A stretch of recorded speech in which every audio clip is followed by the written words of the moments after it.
Bonjour à toutes et à tous, je suis Laurent Dins, l'auteur de la saga fantasy Gaiala, que vous pouvez retrouver sur la plateforme Amazon, mais que vous pouvez également me commander sur TikTok, Facebook et Instagram en message privé. Je suis extrêmement content de vous retrouver pour ce nouvel épisode de podcast. N'hésitez pas à vous abonner, à partager, à commenter, parce que ça aide à avoir un peu plus de visibilité. Alors on me pose souvent la question de savoir comment sont mes personnages dans mes romans. Eh bien, j'ai décidé de vous régaler pour ce nouveau podcast. Et nous allons parler, d'un des héros de la saga Gaiala. Voilà, c'est décidé, je vous offre ce petit cadeau. Donc aujourd'hui, on va parler d'Izad. Et Izad, c'est une anatomie d'un héros qui doute. Aujourd'hui, je voudrais m'arrêter sur un seul personnage. Un seul. Pas Gaiala tout entier, pas une guerre, pas une mythologie complète. Un simple personnage. Et tout ce qu'il contient de silence. Izad n'est pas un héros flamboyant. Il n'est pas écrit pour impressionner immédiatement. Il ne cherche pas à capter la lumière. Et pourtant, à mesure que je l'écris, et le récit avance, c'est vers lui que tout converge. Comme si la gravité narrative elle-même l'avait désigné sans lui demander son avis. Et c'est vrai, je lui demande pas son avis. Je lui impose. Et c'est précisément cela qui le rend intéressant. Bien régulièrement, on me demande également si les personnages que je crée sont inspirés de ma propre personnalité. Et dire le contraire, ce serait vous mentir et en plus, ce serait me mentir à moi-même. Dans ce podcast, je vais analyser Izad sous 3 angles entremêlés. Sa psychologie, son caractère et surtout la manière dont je l'ai écrit. Car Izad est indissociable de ma voix et ça le porte. Izad, c'est un personnage qui subit sa centralité avant de l'accepter. Izad est un héros sous contrainte intérieure. Il est construit autour d'une tension permanente, presque invisible, mais constante, entre ce qu'il ressent profondément et ce qu'il s'autorise à montrer. Psychologiquement, Izad n'est jamais dans l'excès. Il ne déborde pas, il retient. Et cette rétention émotionnelle n'est pas une faiblesse, c'est une stratégie de survie. Il évolue dans un monde instable, violent, imprévisible, où chaque décision peut coûter une vie, parfois même plusieurs. Et dans ce contexte, Izad développe une posture mentale très spécifique. Il pense avant d'agir, il doute avant d'affirmer, et surtout, il assume longtemps après coup. Izad est un personnage hanté, non pas par ses échecs spectaculaires, ce qu'il pourrait être, mais bien par ses micro-choix, ces instants où il se demande s'il aurait pu dire un mot de plus, agir une seconde plus tôt, regarder autrement.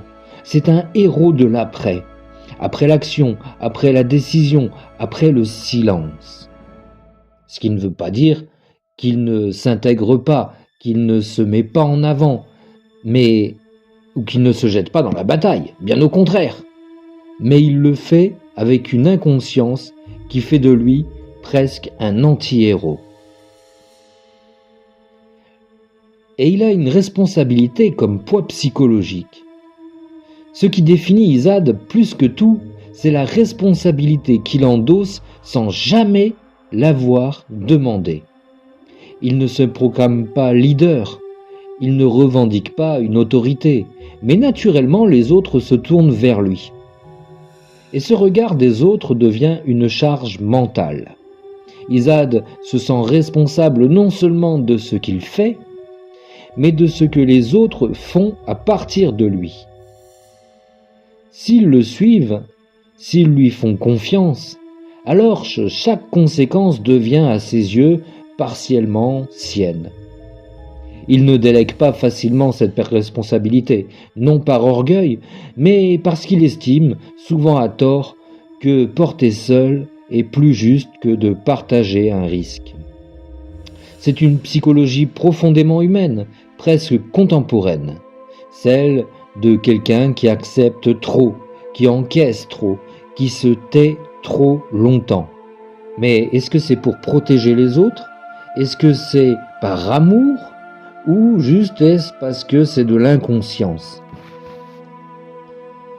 Izad, c'est un caractère calme, mais jamais vide. Et ce calme n'est jamais synonyme de neutralité. C'est un calme chargé, dense, presque tendu. Il observe, il écoute, il analyse. Lorsqu'il parle, ses paroles sont rarement inutiles. J'écris Izad comme quelqu'un qui sait que chaque mot engage, et donc qu'il ne parle jamais pour combler le vide. Et pourtant ce calme contient une violence potentielle, non pas explosive, mais contrôlée, canalisée, prête à surgir uniquement lorsque toute autre option morale a été épuisée. Quand Izad agit, ce n'est jamais pour prouver quelque chose. C'est pour mettre fin à quelque chose. Et cette retenue donne à ses actions une portée bien plus forte que de longs discours héroïques.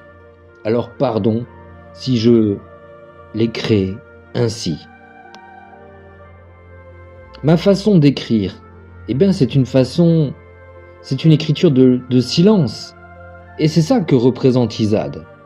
Izad est aussi fort que la manière que j'ai choisi de ne pas le surécrire. Je ne m'abandonne pas à des introspections excessives. Je ne lui donne pas et ne lui offre pas de longues confessions intérieures. Je préfère les gestes, les regards et les pauses. C'est une écriture de suggestion, presque cinématographique. Et ça, nous l'avions dit dans un autre podcast précédent. Je souhaite que le lecteur comprenne qu'Izad est un être humain. Non parce qu'on lui explique ce qu'il ressent, mais parce qu'il reconnaît ce qu'il traverse. C'est une écriture de confusion. Confiance, j'ai confiance en vous, vous, mes lecteurs. Confiance aussi dans ma retenue. Confiance aussi, bien évidemment, dans les non-dits.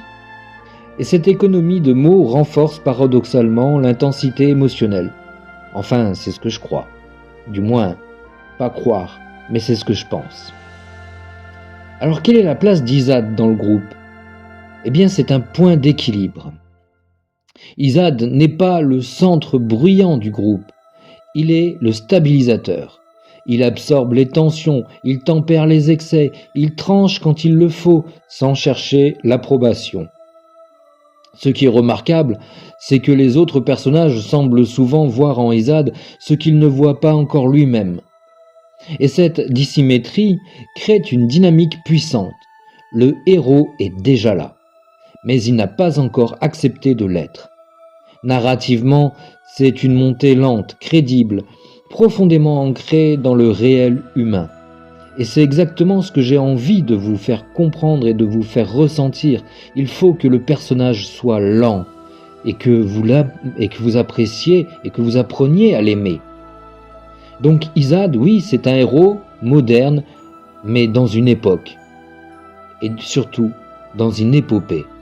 Izad n'est ni un anti-héros cynique, ni un héros mythologique idéalisé. Il appartient à une catégorie plus rare, celle des héros qui tiennent. Il tient quand il est fatigué, il tient quand il doute, il tient quand il aimerait s'effacer. Il avance non par ambition, mais par nécessité. Et dans un monde de fantaisie où tout pousse à l'excès, à la grandeur, à la légende, Izad impose, lui, autre chose. Une héroïcité discrète, morale, presque silencieuse. Izad n'est pas là pour briller. Il est là pour que le monde ne s'effondre pas complètement. Et c'est peut-être cela, au fond, la forme la plus mature de l'héroïsme. Ou du moins c'est cette forme que j'ai souhaité lui donner. Je n'ai pas écrit un personnage qui cherche sa place. J'ai écrit un personnage qui accepte de la porter, même quand elle est trop lourde. Et c'est pour cette raison qu'Izad reste, longtemps après la lecture, comme une présence, plus que comme un souvenir. Chez Izad, l'apparence n'est jamais décorative. Elle est fonctionnelle, presque narrative. Izad n'est pas décrit comme un homme qui cherche à se distinguer.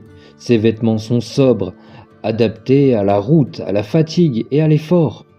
Il porte des habits qui racontent le mouvement, l'usure, le temps long. Rien de flamboyant, rien de symboliquement héroïque au premier regard. Physiquement, Izad renvoie une impression de solidité tranquille. Il n'est pas massif, il est fiable. Il n'est pas impressionnant, il est rassurant. Son visage, souvent fermé ou concentré, porte la trace d'un homme qui pense avant de parler, qui observe avant d'agir. Même lorsqu'il était jeune, il dégage quelque chose de déjà ancien, comme si le monde avait commencé trop tôt à peser sur ses épaules. Cette apparence dit une autre chose essentielle. Izad n'est pas un héros de vitrine, c'est un héros de terrain. Mais alors quel est le lien avec sa sœur ? Eh bien, c'est la responsabilité avant l'autorité. La relation entre Izad et sa sœur est fondatrice. C'est elle qui structure son rapport au monde. C'est elle qui porte l'histoire. Izad n'est pas un frère dominateur. Il ne cherche pas à diriger Kara. Il cherche à la préserver, parfois maladroitement, parfois un peu trop. Avec elle, Izad n'est jamais complètement lui-même. Il est plus vigilant, plus retenu, plus inquiet.